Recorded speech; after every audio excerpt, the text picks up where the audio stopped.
There was a very interesting shift that happened right at the end of 2019, which I believe is now going to dictate a lot of the narrative around the 2020 primary. For the first quarter of 2020, certainly into and through the first few primaries. And the shift is that both Democratic Party insiders and even some in corporate media seem to have had like a light bulb go off where they realized, wait a second, Bernie Sanders might actually win the Democratic nomination. Now, this is not an analysis of whether Bernie could beat Trump. We've done that analysis. That's a separate story. This is not an analysis of Bernie's policy. This is not an analysis of whether Bernie Sanders is a communist. He's not. We've done those analyses. This is about something else. We've talked about the Bernie blackout that took place during much of 2019 in terms of covering Bernie Sanders' campaign in a serious manner by corporate media.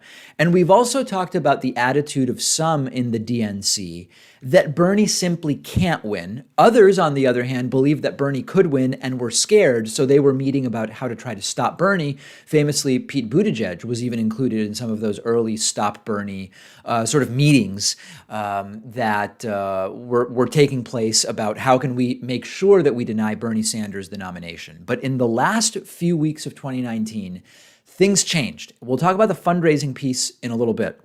But a few other things went on. Number one, part of it was Elizabeth Warren's collapse in the polls, and she had nearly tied Joe Biden for first place in the Democratic primary a few months ago. She has been on the decline since then. She's dropped to third place. She's lost almost half of her support from her peak a few months ago, much more solidly behind Bernie, more than 4 points behind as of this morning. Now, another part of it is not just Elizabeth Warren's decline.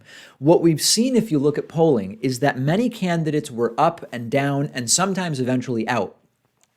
While Bernie Sanders, on the other hand, has basically been steady for months and months, other than some very small shifts. So think back. Biden had that huge spike when he formally announced, up to 40%. Then he dropped, he leveled out. Every debate, he seems to lose some support because his performances have been by and large terrible and then gained some of it back. Very erratic, okay? Elizabeth Warren climbed, as I mentioned, all the way up to almost tie Joe Biden, really within the margin of error to tie Joe Biden, and then just started sinking, losing almost half of her support.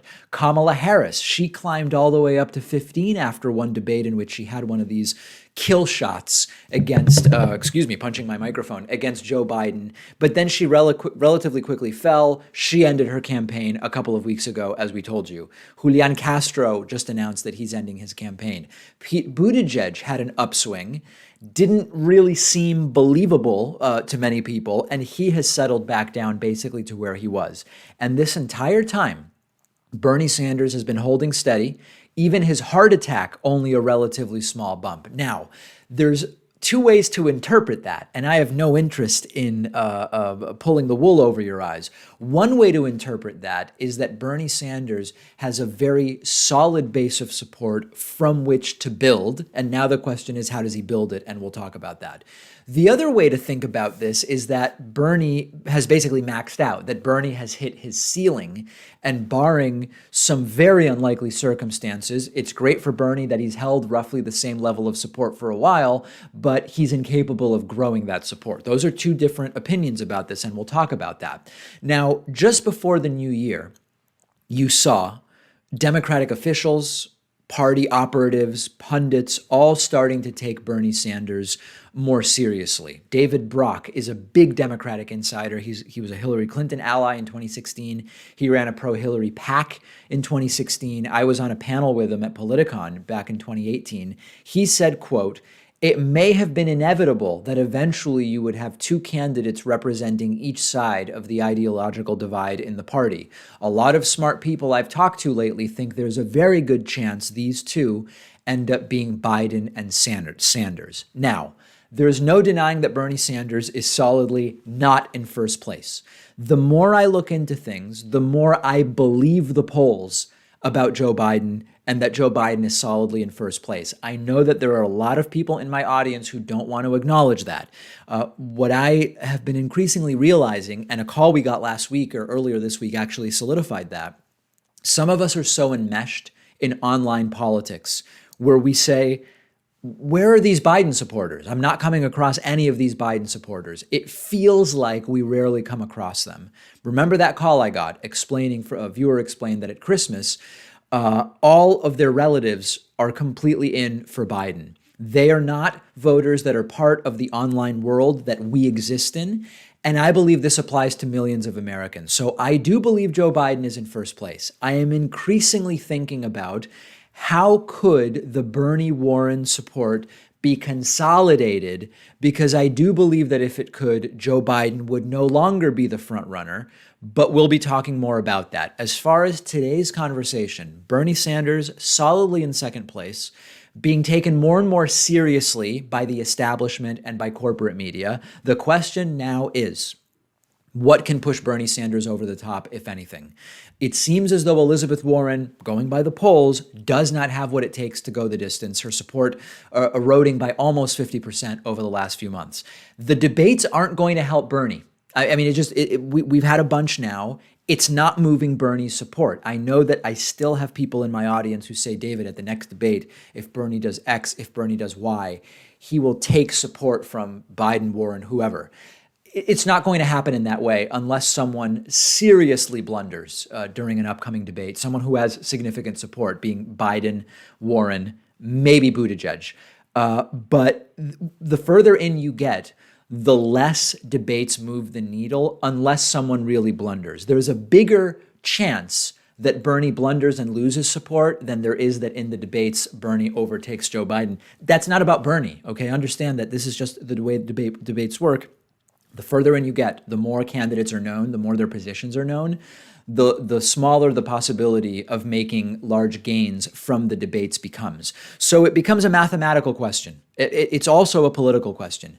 How can support move to Bernie? If that's where you want to see the support move, what can you do? I don't know the answer. Warren falling doesn't seem to help. She's lost almost half her support in the last few months, and Bernie's basically even. Let me know your thoughts. What could change the balance towards Bernie from where we are today? A big piece of evaluating how a candidate is doing is fundraising in our current system, and I want to talk about that next. Do you feel like you just don't have enough time to become as intellectually well-rounded as you would like to be, that there are just not enough hours in your week for you to read all of the books that you want to read? One of our sponsors is called Blinkist, and it's an app that lets you consume an entire nonfiction book in 15 minutes. It's only about $8 a month, but you can try it for free for a week and get 25% off a subscription when you go to Blinkist.com/Pakman. What Blinkist does is take thousands of popular nonfiction books and condense them into either text or audio that you can read or listen to in just 15 minutes. And what you get is all of the most important ideas and information from the book. Imagine being able to listen to an entire nonfiction book in the amount of time it takes you to drive or walk home from work. I've just finished listening to Upheaval by Jared Diamond. Jared Diamond, a tremendous author whose work I've previously recommended. Excellent book looking at some of modern history's biggest national crises to figure out how different countries ended up in such precarious situations. Blinkist has totally transformed how I consume information. I love it.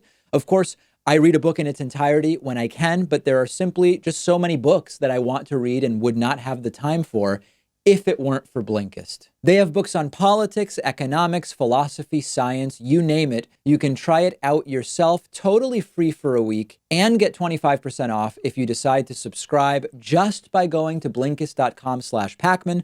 I've put the link right underneath this video.